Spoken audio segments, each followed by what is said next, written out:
નમસ્તે વિદ્યાર્થીઓ, હવે આપણે જોઈએ પ્રક્ષિપ્ત ગતિ. પ્રક્ષિપ્ત ગતિ કોને કહેવાય એ સમજીએ. તો સૌપ્રથમ ગેલેલિયોએ આ પ્રક્ષિપ્ત ગતિનું વર્ણન એના પુસ્તકમાં કર્યું, જેનું નામ હતું dialogue on the great world system. તો આ પુસ્તકમાં ગેલેલિયોએ સૌપ્રથમ પ્રક્ષિપ્ત ગતિનું વર્ણન કર્યું. પ્રક્ષિપ્ત ગતિ સમજવા માટે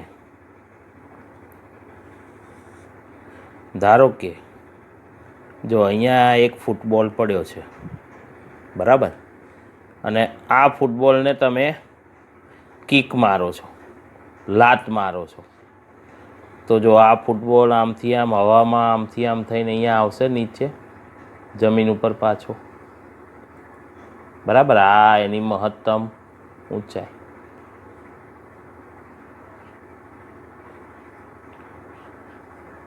જો આ રીતે ગતિ કરતો કરતો નીચે આવશે, બરાબર. તો આ જે આ ફૂટબોલની ગતિ થઈ આ રીતની, આ ગતિને જ પ્રક્ષિપ્ત ગતિ કહેવાય. આજે આ ફૂટબોલની આ ગતિ થઈ એને કઈ કહેવાય? પ્રક્ષિપ્ત ગતિ. એવું જરૂરી નથી કે તમે ફૂટબોલ લો, તમે બેટ વડે દડાને આ રીતે શોટ મારો તો એ પણ પ્રક્ષિપ્ત ગતિ થાય. તમે હાથ વડે કોઈ પદાર્થ, પથ્થર કે દડો ફેંકો આ રીતનો, તો એ પણ ગતિ કેવી ગણાય? પ્રક્ષિપ્ત ગતિ, બરાબર. પ્રક્ષિપ્ત ગતિ બે ગતિની બનેલી છે. કેટલી? બે ગતિ છે અંદર. તમે જુઓ, એક તો આ દિશામાં પણ અંતર કપાય છે, જો, એટલે સમક્ષિતિજ દિશામાં પણ અંતર કાપે છે પદાર્થ, બરાબર ને, આ દિશામાં. અને સાથે સાથે પદાર્થ તમે જો ઉપર પણ જાય છે, એટલે ઉધ્વ દિશામાં પણ પદાર્થ ગતિ કરે છે. એટલે ગેલેલિયોએ એવું કીધું કે પ્રક્ષિપ્ત ગતિ એ બે પ્રકારની ગતિઓની બનેલી છે. એક ઉધ્વ દિશામાં અને અધો દિશામાં થાય છે, અને બીજી સમક્ષિતિજ દિશામાં થાય છે, બરાબર. એટલે જો આ ફૂટબોલ છે એ ઉપર જતો જાય છે, જો, અને સાથે સાથે આ રીતે જમીનને સમાંતરે અંતર કાપતો જાય છે. એટલે ઉધ્વ દિશામાં પણ ગતિ થાય છે અને સમક્ષિતિજ દિશામાં પણ ગતિ થાય છે. માટે પ્રક્ષિપ્ત ગતિ બે ગતિઓની બનેલી છે, જે પરસ્પર લંબ જ થાય ને. જો સમક્ષિતિજ આ અને ઉધ્વ આ કે અધો બી લંબ જ થાય, બરાબર.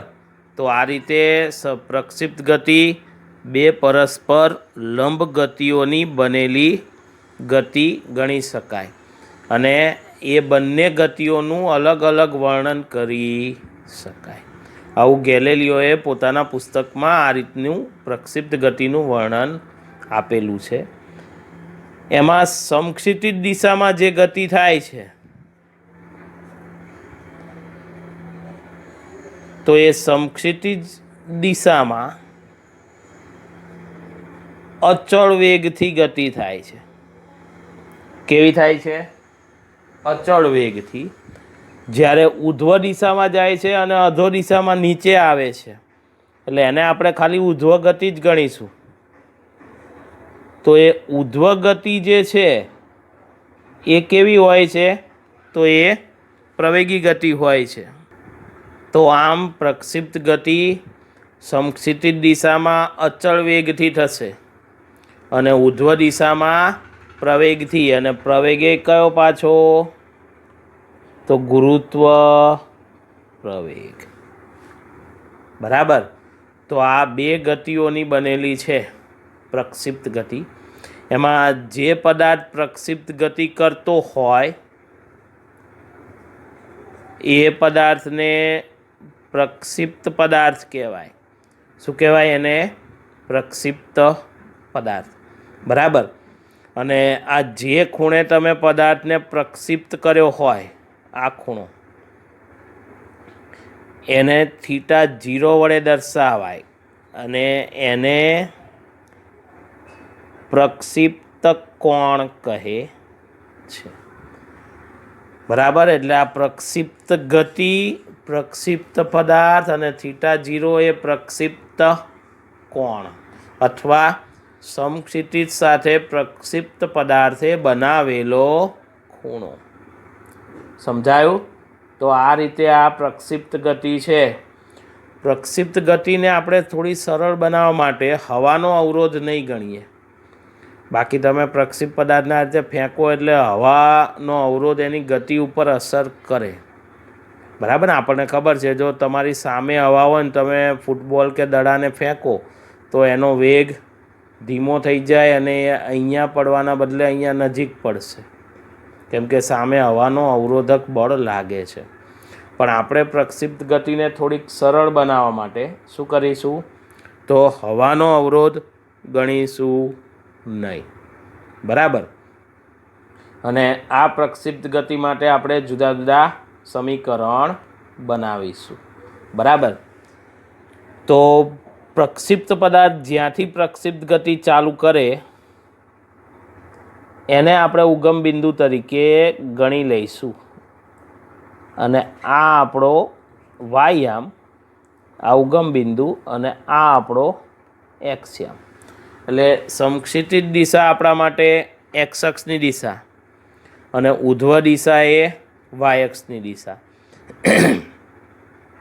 ઉપર તરફ ધન વાય અક્ષ છે, નીચે તરફ ઋણ વાય અક્ષ હશે. અને આ પ્રવેગ એટલે ગુરુત્વ પ્રવેગ. ગુરુત્વ પ્રવેગ તો હંમેશા કઈ દિશામાં હોય? અધો દિશામાં જ હોય. એટલે ગુરુત્વ પ્રવેગ જે છે એ અધો દિશામાં છે. અધો દિશા એટલે માઇનસ વાય અક્ષની દિશા, એટલે માઇનસ જી જે કેરેટ. એટલે ગુરુત્વ પ્રવેગ આપણે એ સદિશ બરાબર માઇનસ જી જે કેરેટ ગણીશું. બરાબર. કેમ કે એનો માત્ર વાય ઘટક જ મળશે. ગુરુત્વ પ્રવેગ હંમેશા અધો દિશામાં જ હોય, એનો એક્સ ઘટક મળે નહીં. એટલે પ્રવેગના આપણે પરસ્પર લંબ એવા બે ઘટકો લઈએ છીએ ને, એ એક્સ આઈ કેરેટ વત્તા એ વાય જે કેરેટ. તો એમાં પ્રવેગનો એક્સ ઘટક કેવો? 0, કેમ કે આઈ કેરેટ છે નહીં.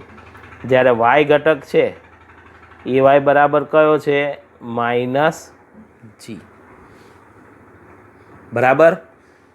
ધારો કે તમે જે આ પદાર્થ છે એને V0 સદિશ જેટલા પ્રારંભિક વેગથી ફેંક્યો છે. કેટલા પ્રારંભિક વેગથી ફેંક્યો છે? એને V0 સદિશ જેટલા પ્રારંભિક વેગથી એક્સ અક્ષ સાથે થીટા 0 એટલે પ્રક્ષિપ્ત કોણ થીટા 0 જેટલા ખૂણે ફેંક્યો છે. બરાબર. તો આ V0 સદિશના પરસ્પર લંબ એવા બે ઘટકો બનશે. એક ઘટક આ અને બીજો અહીંયાથી લંબ દોરીને આ બીજો ઘટક.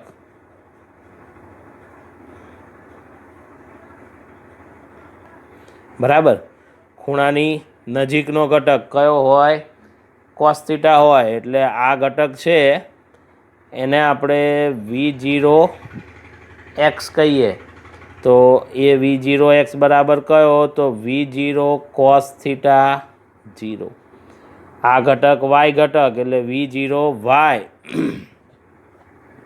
તો V0 વાય બરાબર V0 સાઇન થીટા 0. બરાબર ને? આગળ આપણે પરસ્પર લંબ એવા ઘટકો પાડતા શીખી ગયા છીએ. એ સદિશના પરસ્પર લંબ આપણે ઘટકો લીધા હતા. એ એક્સ બરાબર એ કોસ થીટા અને એ વાય બરાબર એ સાઇન થીટા. તો અહીંયા V0 એક્સ બરાબર V0 કોસ થીટા 0 અને V0 વાય બરાબર V0 સાઇન થીટા 0. બરાબર. તો આ રીતે ઘટકો એના પડી જશે. બરાબર. હવે એના સ્થાનાંતર સદિશના ઘટકો લઈએ. બરાબર ને? સ્થાનાંતર સદિશનું આપણે આગળ સૂત્ર મેળવ્યું હતું અચળ પ્રવેગી ગતિ માટે. કયું હતું? તો આર સદિશ બરાબર V0 સદિશ ઇન્ટુ ટી પ્લસ 1/2 એ સદિશ ટી સ્ક્વેર. આ આપણું સ્થાનાંતરનું સમીકરણ હતું સદિશ સ્વરૂપે, બરાબર ને? અને સ્થાન સદિશ આર સદિશના બે ઘટકો હોય એક્સ અને વાય, બરાબર? તો એનો એક્સ ઘટક આપણે કયો લીધો તો સમીકરણમાં? તો એક્સ બરાબર V0 એક્સ ઇન્ટુ ટી વત્તા 1/2 AX ટી સ્ક્વેર, આ એક્સ ઘટક, બરાબર? તો એક્સ ઘટક છે એમાં કિંમતો મૂકી દઈએ, આપણી પાસે ઉપર કિંમતો છે. એક્સ બરાબર ક્યાં ગયું? 0 છે, તો આ પદ આખું 0 થાય. એટલે એક્સ બરાબર સમીકરણ V0 એક્સ ઇન્ટુ ટી વધે, AX 0 છે એટલે, અને V0 એક્સ બરાબર આ રહી કિંમત, એટલે V0 cos theta 0 into T. તો એક આવું સમીકરણ આપણને મળ્યું. આ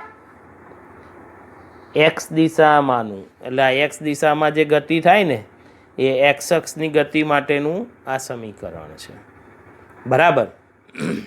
આના ઉપરથી એક બીજું સમીકરણ મેળવી રાખવાનું, ટીને કરતા બનાવીને. ટી બરાબર તો શું લખાય?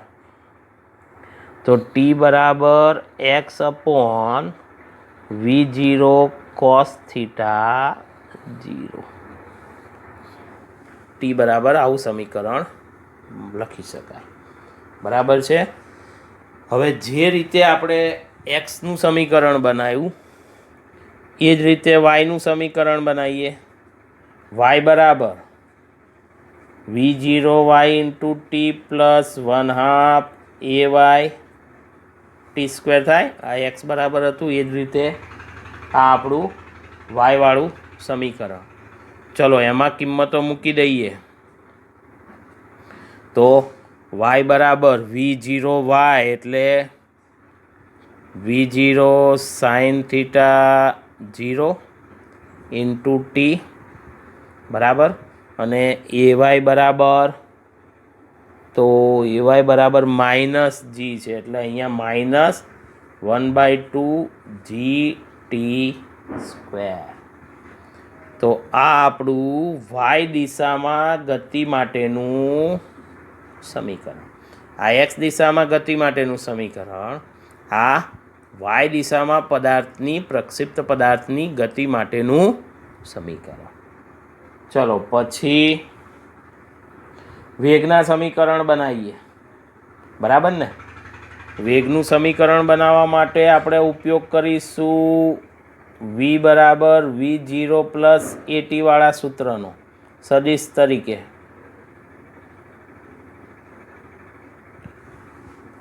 બરાબર? અને એનાય બે ઘટકો હોય વી સદિશના, કયા કયા? તો એક Vx બરાબર V0 X plus AX into T, એ જ રીતે Vy બરાબર V0 Y plus AY into T. તો આ વેગના પરસ્પર લંબ એવા બે ઘટકો Vx અને Vy, બરાબર? ચલો આમાં બી કિંમત મૂકો એટલે વેગના એ બે ઘટકોના સમીકરણ મળશે, એક એક્સ દિશામાં અને બીજો વાય દિશામાં. ચલો V0 એક્સ કિંમત આપણી પાસે છે ઉપર, V0 cos theta 0 plus AX, પણ AX બરાબર તો 0 છે એટલે Vx બરાબર સમીકરણ કયું બન્યું? V0 cos થીટા 0, બરાબર? ચલો એ જ રીતે Vy નું સમીકરણ બનાવો. તો Vy બરાબર V0 વાય આર્યું શું છે? V0 sine theta 0 plus AY એટલે માઇનસ GT. થઈ ગયા સમીકરણો આ બધા? તો આ બધા આપણા પ્રક્ષિપ્ત ગતિના સમીકરણ કહેવાય. આ સમીકરણ 1, આ 2, આ સમીકરણ નંબર 3, આ 4 અને આ 5. તો આ પ્રક્ષિપ્ત ગતિના સમીકરણ કહેવાય. બરાબર. અને પ્રક્ષિપ્ત ગતિમાં આ મહત્તમ ઊંચાઈ, આ શું છે? મહત્તમ ઊંચાઈ કહેવાય. અને મહત્તમ ઊંચાઈ આપણને ખબર છે કે હવે ઉધ્વ દિશામાં પદાર્થ અહીંયાથી જવાનો નથી, તો મહત્તમ ઊંચાઈએ ઉધ્વ દિશાનો વેગ વી બરાબર કેવો હોય? 0. તો માત્ર સમક્ષિતિજ દિશાનો જ ઘટક હોય v0x, વી બરાબર 0 હોય. વી બરાબર 0 હોય તો આપણે યાદ છે ને દિશા શોધીએ છીએ tan થીટા બરાબર વી બાય વીએક્સ થાય. તો થીટા બરાબર tan inverse V by V X, પણ વી બરાબર 0 એટલે થીટા બરાબર 0. તો બરાબર છે, અહીંયા તો પદાર્થ સમક્ષિતિજ થઈ જાય. સમક્ષિતિજ થઈ જાય તો આ સમક્ષિતિજ સાથેનો ખૂણો કેવો હોય? 0 થઈ જાય. બરાબર. તો આ આપણી પહેલી 3 માર્ક્સની કે કદાચ 4 માર્ક્સમાં બી પૂછાય પ્રક્ષિપ્ત ગતિ અને આ પ્રક્ષિપ્ત ગતિના સમીકરણો. બરાબર. પણ આ મૂળભૂત સમીકરણો છે. આના ઉપરથી હજી આપણે જુદા જુદા સમીકરણો બનાવવાના છે. જેમ કે પ્રક્ષિપ્ત પદાર્થનું ગતિપથનું સમીકરણ બનાવીશું. પ્રક્ષિપ્ત પદાર્થે પ્રાપ્ત કરેલી મહત્તમ ઊંચાઈનું સમીકરણ બનાવીશું, એટલે આ ઊંચાઈનું. પછી પ્રક્ષિપ્ત પદાર્થને અહીંયાથી આ મહત્તમ ઊંચાઈ સુધી પહોંચતા લાગતો સમય એનું સમીકરણ બનાવીશું. પ્રક્ષિપ્ત પદાર્થને અહીંયાથી તે પાછો જમીન ઉપર આવે એ માટે લાગતો સમયનું સમીકરણ બનાવીશું. બરાબર. અને પ્રક્ષિપ્ત પદાર્થે આ કેટલું અંતર કાપ્યું જો આ જમીન ઉપર, એનું પણ સમીકરણ બનાવીશું. તો એ બધા પ્રક્ષિપ્ત ગતિના જ સમીકરણો કહેવાય. બરાબર. તો હવે પ્રક્ષિપ્ત પદાર્થના ગતિપથનું સમીકરણ મેળવીએ. પ્રક્ષિપ્ત પદાર્થનો ગતિપથ એટલે આ એનો જે ગતિપથ છે એનું આપણે સમીકરણ મેળવવાનું છે. તો ગતિપથ માટે આપણે એની ગતિના સમીકરણ લેવા પડે. એની ગતિના આપણે 2 સમીકરણ લીધા હતા, એક એક્સ વાળું અને બીજું વાય વાળું. બરાબર ને? એક્સ વાળું કયું સમીકરણ મળ્યું હતું? તો એક્સ બરાબર v0 cos theta 0 into T મળ્યું હતું. અને એના ઉપરથી આપણે ટી બરાબર x upon v0 cos theta 0 સમીકરણ બનાવ્યું હતું બીજા નંબરનું. બરાબર. અને વાય વાળું કયું સમીકરણ આપણે બનાવ્યું હતું? તો આપણે વાય વાળું v0 sin theta 0 into T minus 1/2 GT square, આ વાય વાળું સમીકરણ. બરાબર. ગતિપથનું સમીકરણ બનાવવાનું છે એટલે ગતિ માટે આપણે એક્સ અને વાય દિશામાં ગતિ થાય છે એટલે આપણે એક્સ વાળું સમીકરણ લીધું અને વાય દિશાવાળું. હવે આ વાય વાળું જે સમીકરણ છે એમાં ટીની કિંમત મૂકી દો આ ઉપરનું. બરાબર ને? મૂકી દઈએ તો વાય બરાબર v0 sin થીટા 0, ટીની કિંમત કઈ છે? X upon v0 cos theta 0 minus 1/2 જી, ટીનો સ્ક્વેર એટલે આખા પદનો સ્ક્વેર થાય ને, x square upon v0 square cos square theta 0. બરાબર. આવું સમીકરણ બન્યું.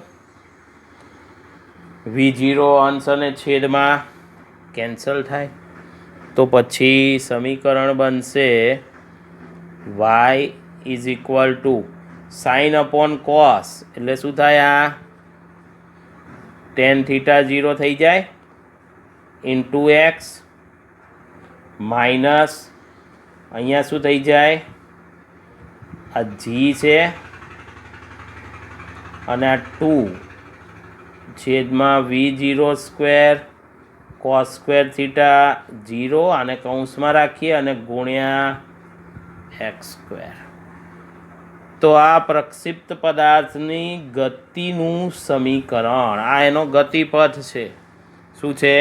આ પ્રક્ષિપ્ત પદાર્થના ગતિપથનું સમીકરણ આપણે બનાવ્યું કહેવાય. બરાબર ને? તો પ્રક્ષિપ્ત પદાર્થના ગતિપથનું સમીકરણ મેથ્સમાં આવું સમીકરણ આવે છે, y બરાબર ax પ્લસ bx². આવું મેથ્સમાં સમીકરણ આવે છે, y બરાબર ax પ્લસ bx². તો જો આના જેવું જ છે. અહીંયા a અને b કેવા છે? અચળ છે. તો બરાબર છે. જો આ અચળ, એને આપણે a ગણીએ, જોડે ગુણાકારમાં x છે. એ રીતે આ આખું પદ એ અચળ છે, બદલાતું નથી સમય સાથે. એને આપણે b ગણીએ તો ગુણાકારમાં x². તો બરાબર છે. આપણને પ્રક્ષિપ્ત પદાર્થનું જે ગતિપથનું સમીકરણ મળ્યું એ બરાબર આના જેવું જ મળ્યું છે, y બરાબર ax પ્લસ bx². અને આ જે સમીકરણ છે એ પરવલયનું સમીકરણ છે. શેનું સમીકરણ છે? પરવલયનું. પરવલય તો એનો અર્થ છે કે જો આ આપણને તો આકાર, આ પરવલય આકાર કહેવાય. આ જે આકાર છે કયો કહેવાય? પરવલય. આપણે આમ આકૃતિ જોઈને તો કહી દઈએ કે આ પરવલય આકાર છે, પણ અહીંયા સાબિત એ થાય. જો કેમ કે પ્રક્ષિપ્ત પદાર્થના ગતિપથનું સમીકરણ આના જેવું જ મળ્યું અને આ પરવલયનું સમીકરણ છે. તો સાબિત થાય કે પ્રક્ષિપ્ત પદાર્થનો ગતિપથ પરવલયાકાર હોય છે. શું સાબિત થાય? પ્રક્ષિપ્ત પદાર્થનો ગતિપથ પરવલયાકાર હોય છે. બરાબર? તો એક આ થિયરી અંદર આવે, આવું સમીકરણ મેળવવાનું, પ્રક્ષિપ્ત પદાર્થના ગતિપથનું સમીકરણ. જોઈને જ આપણને ખબર પડી જાય કે પ્રક્ષિપ્ત પદાર્થનો ગતિપથ પરવલયાકાર છે, પણ એ સાબિત એ કર્યું આપણે. કેવી રીતે? તો એના માટે x અને y યામના સમીકરણ લીધા જે આગળ આપણે મેળવ્યા હતા, અને y યામનું જે સમીકરણ હતું એમાં ટીની કિંમત મૂકી તો આવું સમીકરણ બન્યું. અને આ સમીકરણ એ y બરાબર ax પ્લસ bx² જેવું જ છે. તો એના ઉપરથી આપણે શું કીધું કે ભાઈ પ્રક્ષિપ્ત પદાર્થનો ગતિપથ એ પરવલય આકાર હોય છે, કારણ કે એનું સમીકરણ એ પરવલયના સમીકરણ જેવું જ મળે છે. બરાબર? હવે અંદર બીજું એક સમીકરણ મેળવવાનું આપણને કીધું છે, એ છે મહત્તમ ઊંચાઈ મેળવવા માટે લાગતો સમય. મહત્તમ ઊંચાઈ મેળવવા માટે લાગતો સમય શોધવાનો છે. બરાબર? પણ એની પહેલાં આ વેગના ઘટકો આપણને આકૃતિમાં આપ્યા છે.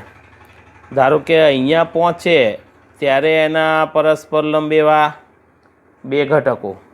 તો એક્સ દિશામાં તો ઘટક ફિક્સ છે, v0x i કેરેટ, પણ વાય દિશાનો ઘટક બદલાતો જાય, એટલે એ લઈએ vy જે કેરેટ. અહીંયા તો આપણે લખી જ દીધું છે. બરાબર? એ રીતે અહીંયા પરસ્પર લંબ એવા બે ઘટકો પડશે.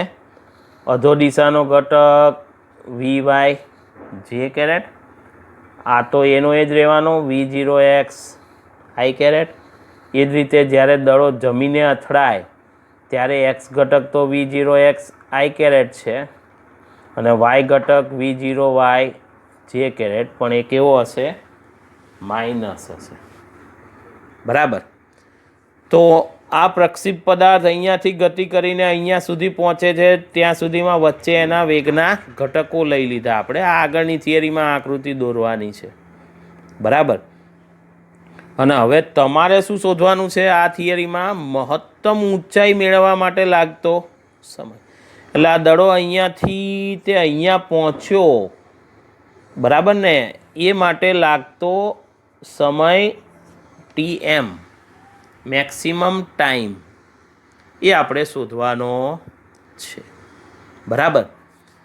તો એના માટે શું કરવું પડે? મહત્તમ ઊંચાઈ મેળવવા માટેનો સમય, તો એના માટે VY બરાબર 0 આપણને ખબર છે. મહત્તમ ઊંચાઈ એ ઉધ્વ દિશાનો વેગ 0 હોય, એ આપણને ખબર છે. એટલે એક આ આપણને બાબત ખબર પડી કે ભાઈ મહત્તમ ઊંચાઈએ વાય દિશામાંનો વેગ 0 હોય. અને આગળ આપણે વાય દિશામાં વેગનું સમીકરણ મેળવેલું હતું. કયું? તો VY બરાબર V0 sine theta 0 minus GT. બરાબર. તો આ સમીકરણ આપણે મહત્તમ ઊંચાઈ માટે વાપરીએ અહીંયા આ બિંદુ માટે, તો VY બરાબર 0 અને મહત્તમ ઊંચાઈ એ સમય T બરાબર T મેક્સિમમ, મહત્તમ ઊંચાઈ મેળવવા લાગતો સમય. તો અહીંયા મૂકી દો T મેક્સિમમ, તો ઇઝ ઇક્વલ ટુ 0. થઈ ગયું આપણું સમીકરણ. VY બરાબર V0 sine theta 0 minus GTM બરાબર 0, કેમ કે VY બરાબર 0 છે. તો આમાંથી TMને કરતાં બનાવો એટલે મહત્તમ ઊંચાઈ મેળવવા માટે લાગતો સમય મળી જાય. બરાબર ને? આ માઇનસ GTM આ બાજુ આવે એટલે પ્લસ થઈ જાય, અને આ V0 સાઇન થીટા 0 છે, છેદમાં G લાવી દો. તો આ મહત્તમ ઊંચાઈ મેળવવા માટે લાગતો સમય થશે. બરાબર ને? ચલો, એ જ રીતે આ તો અહીંયાથી તે અહીંયા પહોંચવા લાગતો સમય, પણ ધારો કે અહીંયાથી અહીંયા થઈને અહીંયા પહોંચવા, એટલે આ કુલ સમય કેટલો લાગશે? કયો સમય હવે શોધવો છે? એને કુલ ઉડ્ડયન સમય કહેવાય. એને શું કહેવાય? કુલ ઉડ્ડયન સમય. આ TM એ મહત્તમ ઊંચાઈ મેળવવા માટે લાગતો સમય. જ્યારે આ દડાને અહીંયાથી તમે લાત મારી તે પાછો જમીન ઉપર આવે એ સમય એ કુલ ઉડ્ડયન સમય કહેવાય. બરાબર ને? તો કુલ ઉડ્ડયન સમયની બી આપણે એનું બી સૂત્ર મેળવી શકાય. બરાબર. તો એનું સૂત્ર મેળવવા માટે આપણે વાયામવાળું આગળ જે સમીકરણ મેળવ્યું હતું એ લઈ લઈએ. કયું હતું વાયવાળું સમીકરણ આપણું? તો y is equal two V0 sine theta 0 into T minus 1/2 GT square. બરાબર. પણ દડો અહીંયાથી અહીંયા પહોંચે તો અહીંયા તો વાય 0 થઈ ગયો એનો, એટલે આ સમીકરણમાં આપણે y બરાબર 0 અને કુલ ઉડ્ડયન સમય TF ફૂલ ટાઈમ, એટલે અહીંયા બધે TF કરી નાખો ટીના બદલે, અને y બરાબર 0 મૂકો. બરાબર. તો આમાંથી TFને કરતાં બનાવો એટલે આપણું આઉટ સમીકરણ બનશે, પણ એ કુલ ઉડ્ડયન સમયવાળું બનશે. બરાબર. ચલો, એક TF કોમન લઈએ એટલે અહીંયા TF સ્ક્વેર નીકળી જાય. કૌંસમાં V0 sine theta 0 minus 1/2 GTF બરાબર, આ TF આમ લાવો એટલે એ તો 0 થઈ જાય, અને આ પદ પેલી બાજુ લઈ જાઓ એટલે 1/2 GTF પ્લસ થઈ જાય, is equal two V0 sine theta 0 બાકી રહેશે. આમાંથી TFને કરતાં બનાવો તો V0 sine theta 0/2G, sorry અહીંયા 2 ઉપર ગુણાકારમાં આવશે, છેદમાંથી. થઈ ગયું? બરાબર. પણ આ V0 સાઇન થીટા 0/G તો TM છે. જો, તો એનો અર્થ શું થાય કે TF is equal two 2TM. આ યાદ રાખવાનું અને આ યાદ રાખવાનું. અને એ તો અહીંયા આકૃતિની સમમિતિ ઉપરથી ખબર પડે કે જો મહત્તમ ઊંચાઈએ પહોંચવા લાગતો સમય એટલે અહીંયા સુધીનો અડધો થયો TM, અને પછી નીચે આવવાય પાછો એટલો જ લાગે અડધો TM. તો TM પ્લસ TM 2TM થઈ ગયું. TF બરાબર 2TM. તો TF એ કુલ ઉડ્ડયન સમય છે. કુલ ઉડ્ડયન સમય એટલે જ્યાંથી પદાર્થને તમે પ્રક્ષિપ્ત કર્યો હોય એ હવામાં ઉડ્ડયન કરે અને પાછો જમીન ઉપર આવે એ માટેનો સમય, એ કુલ ઉડ્ડયન સમય. બરાબર. તો એ આ રીતે મેળવાશે. હવે ત્યાર પછી પ્રક્ષિપ્ત પદાર્થની મહત્તમ ઊંચાઈ મેળવીએ.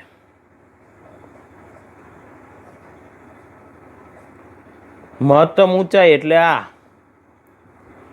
જે થઈ એ HM મેક્સિમમ ઊંચાઈ, એ આપણે એનું સમીકરણ મેળવીશું. બરાબર. તો પહેલી વસ્તુ કે મહત્તમ ઊંચાઈ એટલે અહીંયા બરાબર મહત્તમ ઊંચાઈએ પદાર્થ પહોંચ્યો એ ઊંચાઈ. ત્યારે સમય કેટલો લાગ્યો TM, એટલે ત્યારે સમય T બરાબર TM. અને મહત્તમ ઊંચાઈ કઈ દિશામાં છે? Y દિશામાં. તો ત્યારે આપણે Y બરાબર શું લઈએ? HM. એટલે મહત્તમ ઊંચાઈ Y દિશામાં છે તો આપણે વાયામનું સમીકરણ લઈશું ને. વાયામનું સમીકરણ કયું હતું? યાદ કરો, આગળ આપણે લીધું હતું V0 sin θ0 into T minus 1/2 GT square. બરાબર ને? આ વાયવાળું સમીકરણ. અને આમાં મેક્સિમમ ઊંચાઈ મૂકવી છે એટલે y બરાબર HM, T બરાબર TM મૂકો. V0 sin θ0 TM minus 1/2 GTM square. હવે TM બરાબર તો આગળ આપણે કિંમત મેળવી લીધી છે. મહત્તમ ઊંચાઈ પ્રાપ્ત કરવા લાગતો સમય એ આપણે આગળ મેળવ્યો હતો. કયો હતો?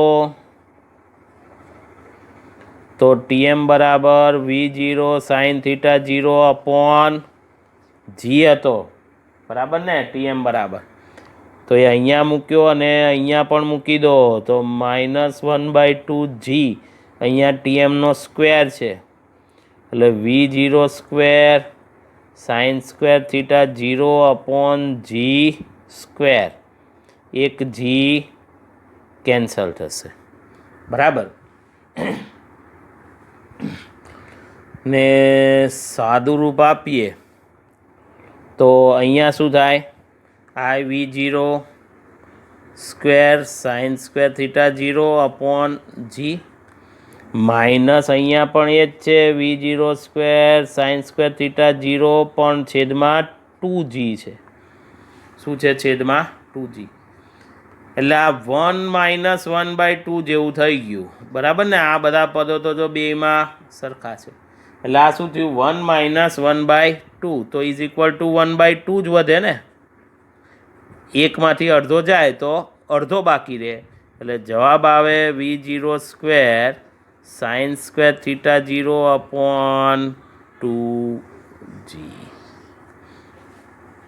તો આ મહત્તમ ઊંચાઈ થાય. પ્રક્ષિપ્ત પદાર્થ આટલી મેક્સિમમ ઊંચાઈએ પહોંચે છે. બરાબર.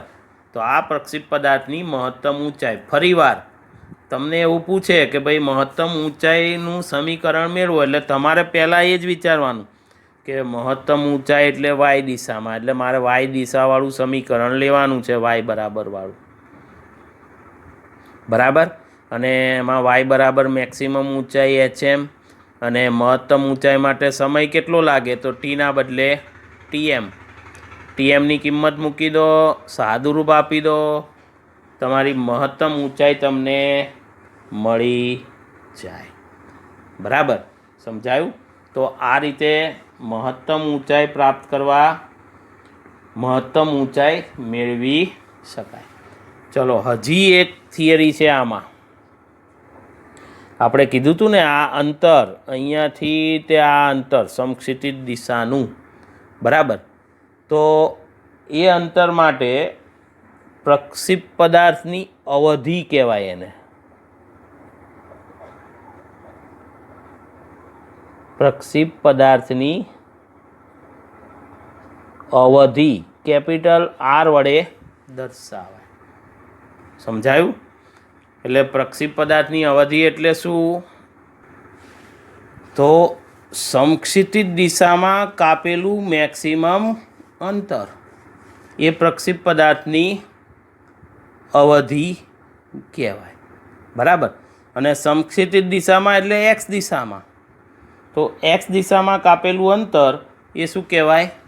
પ્રક્ષિપ્ત પદાર્થની અવધિ કહેવાય, બરાબર ને. તો સ્વાભાવિક છે કે અવધિનું સમીકરણ મેળવવું હોય તો એક્સ દિશામાં છે એટલે તમારે શું કરવું પડશે? એક્સવાળું સમીકરણ યાદ કરો. કયું હતું? V0 cos θ 0 ઇન્ટુ ટી વાળું. આ સમીકરણનો ઉપયોગ કરવો પડશે. આમાં એક્સ બરાબર અવધિ આર, એક્સ દિશાનું અંતર, અને સમય કેટલો લાગે અહીંયાથી તે અહીંયા પહોંચવા, કુલ સમય, કુલ ઉડ્ડયન સમય TF મૂકી દો અહીંયા, બરાબર. તો હવે સમીકરણ આર બરાબર V0 cos θ 0 ટીના બદલે TF, બરાબર. અને TF માટે આપણે કયું સમીકરણ આગળ મેળવ્યું છે? તો આર બરાબર V0 cos θ 0, TF એટલે કુલ ઉડ્ડયન સમય આપણે આગળ મેળવ્યો હતો 2V0 sin θ 0 અપોન G, બરાબર. તો એના માટે આર બરાબર V0 ગુણ્યા V0 એટલે આ થઈ જાય 2V0 square cos θ 0 sin θ 0 sin θ 0 into cos θ 0 upon G. પણ મેથ્સમાં સમીકરણ છે કે 2 sin θ ઇન્ટુ cos θ હોય તો ઇઝ ઇક્વલ ટુ sin 2θ થાય. 2 sin θ into cos θ is equal to sin 2θ થાય. તો અહીંયા 2 sin θ 0 ઇન્ટુ cos θ 0 એટલે sin 2θ 0 થઈ ગયું.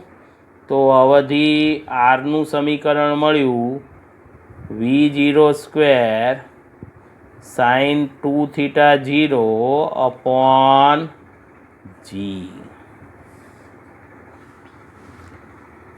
તો પદાર્થ આટલું મહત્તમ સમક્ષિતિજ દિશામાં અંતર કાપી શકે. આ ઉધ્વ દિશાનું મેક્સિમમ અંતર છે. આ સમક્ષિતિજ દિશાનું મહત્તમ અંતર, આટલું મહત્તમ અંતર પદાર્થ કાપી શકે. પણ એને જો તમારે મહત્તમ બનાવવું હોય તો એ દરેક ખૂણે મહત્તમ અંતર ના મળે. એના માટે આમાં કિંમત મૂકી જોઈએ. ધારો કે θ0 બરાબર 45 મૂકો તો